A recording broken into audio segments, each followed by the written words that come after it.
Hello everyone, welcome to my channel story life. ఈరోజు story Kavya and ఆకాష్ది.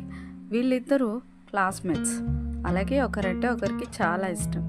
ఏ పని చేసినా కలిసి చేస్తారు, ఎక్కడికి వెళ్ళినా కలిసే వెళ్తారు.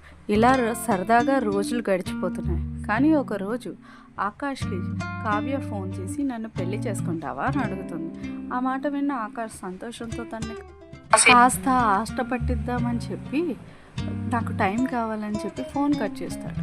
మరుసటి రోజు కావ్య ఏం జరగనట్టు తనతో కలిసి 2 నెలలు జరగబోయే ఎగ్జామ్స్కి ప్రిపేర్ అవుతారు. ఆకాష్ మాత్రం తనకి 2 నెలల తర్వాత ఎలా ప్రపోజ్ చేయాలా అని ఆలోచిస్తూ ఉంటాడు. ఎగ్జామ్స్ పూర్తయిపోతాయి. మళ్ళీ కావ్య ఆకాష్కి కాల్ చేసి నన్ను పెళ్లి చేసుకుంటావా అని అడుగుతుంది. ఈసారి ఆకాష్ రేపు తనకి సర్ప్రైజ్ ఇవ్వాలన్న ఆలోచనతో ఏమీ మాట్లాడకుండా ఫోన్ కట్ చేస్తాడు. మరుసటి రోజు ఏం జరిగిందో